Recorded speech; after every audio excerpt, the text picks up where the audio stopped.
Have you ever been to the cinema alone?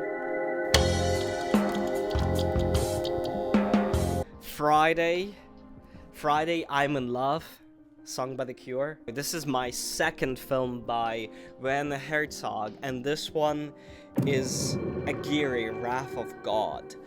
And yeah, this matter of fact, fun fact, this is the film that Edward Yang watched when he was in Canada that made him want to become a filmmaker. So we are directly thankful to Werner Herzog for making this film, because it helped the Taiwanese new wave to be established and grow. This film helped convince someone that cinema can be amazing and great stories can be told on a small budget. And the synopsis here, I would say, is a fairly ambitious one. More ambitious than Marty Supreme. More like Aguirre, Supreme of the Wrath of God. I don't know. Anyway.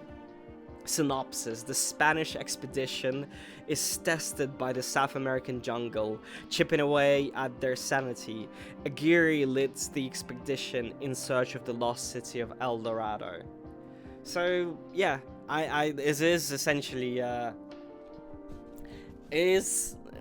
maybe in some ways explore some of the themes I alluded to. I wanted Marty Supreme to explore in a way, because it is also a story of grandiose ambition and how it ends up causing the downfall of a group of people. And the way this is so impactful is how grounded and real it feels, and that's in maybe a little bit where Werner Herzog's documentary style shines through, because it doesn't feel like a film in the dramatic sense of the word. It just feels like something that's more naturalistic. There is a certain feel to a Werner Herzog film that I've not quite seen before, and this is why I really love watching films from other types of directors and parts of the world, because I think when it comes to American films, a lot of stuff is influenced by Hollywood, and nowadays that the monoculture of Hollywood and America in general has very much left its mark, and everything feels very homogenized. And this is exactly the type of work I can understand why it would inspire somebody like Edward Yang to show that cinema can be more than just one way of doing things. And that's exactly why I do what I'm doing right now, because I want more people to see films like this and find more films for themselves. But yeah, the sense of realism, sense of oppressive environments and alienation is what he manages to get across so well. And yeah, Marty Supreme could learn a thing or 3 or 2 or 4 or 5 or 6 from them. Next up, actually, oh wow, I forgot that I did that. I was on a Werner Herzog streak, because I watched the Enigma of Kasper Hauser on Saturday. It was the 14th of February. By the way, the OG name, the original name for this is Every Man for Himself and God Against All. Alright, I ask you, would you rather watch? Would you rather watch The Enigma of Kasper Hauser, or would you rather watch Every Man for Himself and God Against All? Yeah, it's a little bit of a tricky name to say out. Like if you go to the cinema, you're like, oh yeah, can I watch Kasper Hauser, please? Yeah. Or would you? Otherwise, it would be like, oh yeah, can I watch? I don't know. You're not gonna just stand there and be like, okay, let me actually tell the full name of the film. You'll be like, I don't get God Against All. It's like, well, isn't he? Of course. But anyway, the synopsis, inspired by a true story. Kasper Hauser was locked away in the basement since birth, without any education or affection, so without any social integration.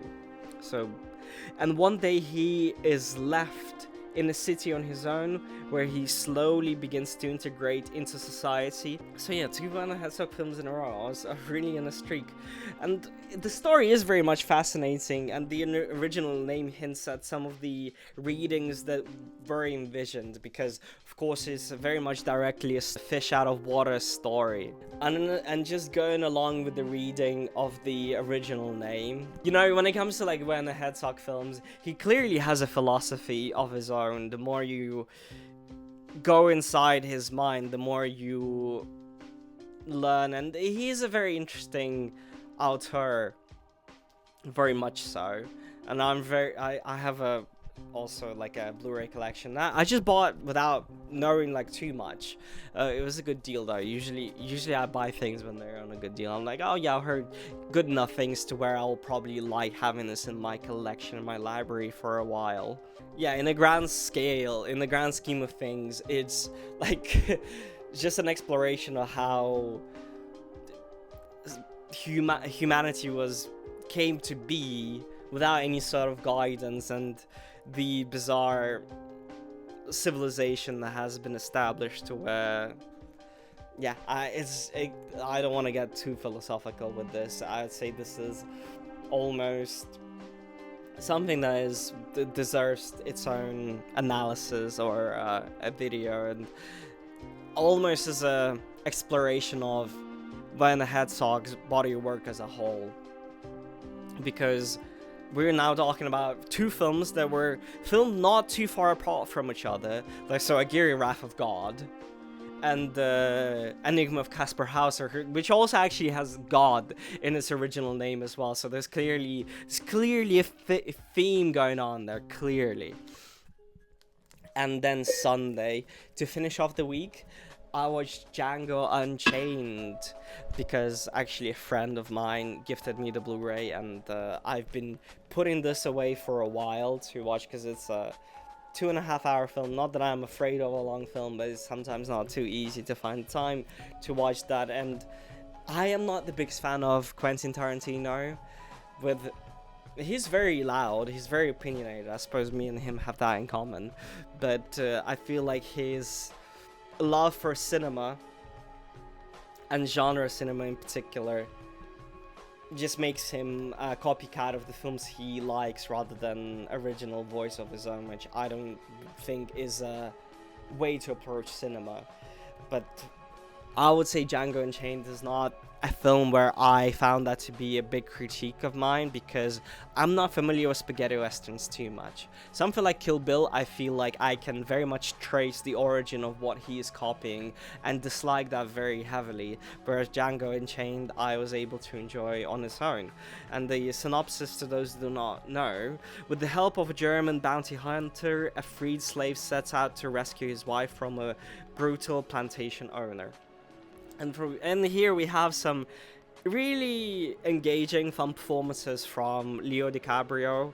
Stylistically, it's very flashy, which is, you know, very in keeping with Tarantino. He knows how to make a very engaging, fun film to watch. Whether it has the substance to say, like, something that's up for the debate. I suppose it's style substance kind of situation here, and it's very different from Werner Herzog, very much so.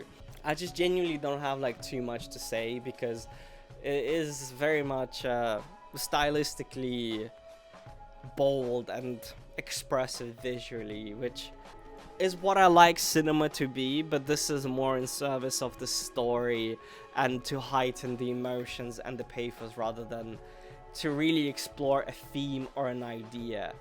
Where I can enjoy a film like Django Unchained and think that is entertaining, but ultimately it won't really have a lasting impact on me, and that is, in a way, my critique of Hollywood as a whole. I think too much of Hollywood in general is very flashy, but vapid thematically, or not as thematically poignant as it might have been, because, yeah, that's, and this as well, when it comes to, I think, Tarantino, a lot of it is very self-aggrandizing, and I know that Oscar in Hollywood really likes the patting on the back kind of thing, being very like love letters to certain like genres in particular, because westerns would have been a fairly big part of American cinema history for a while, so I can understand why this was very applauded at the time and won some Oscars. But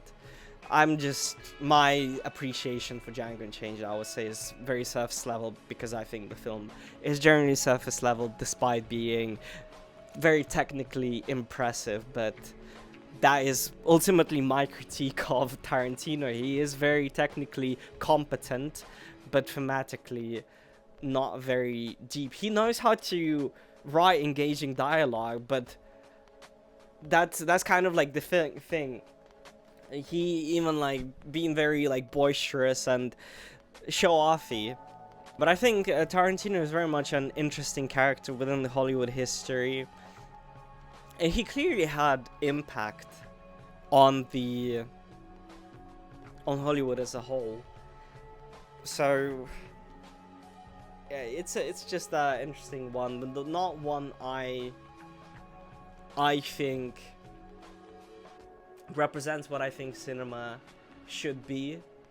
Even it's like funny to think that he named his studio A Band Apart after a Jean-Luc Godard film, who criticized Tarantino, specifically him naming his studio after what he described as one of his lesser films. I mean, A Band Apart. So yeah, that is he has a very distinct voice in Hollywood, but it's a voice that is a compilation of all the films and things that he likes, rather than of his own thing. I would kind of like to say that I think in recent films he has developed some style of his own. I'd say like Once Upon a Time in Hollywood is a little bit more stylistically mature, in the sense that it's not trying to just be like something like else. But yeah, there's a lot, I think, that can be talked about when it comes to Tarantino, and it is definitely important in the canon of Hollywood in particular.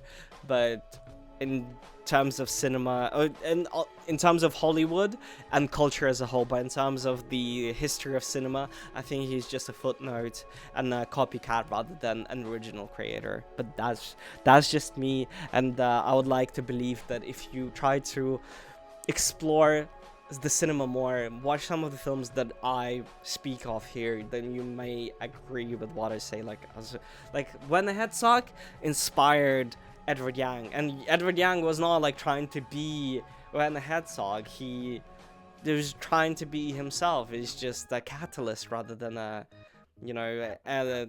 copycat. So yeah, but that was it for this week. That's a pretty good week, huh? I got it in me. Yeah, have a good one.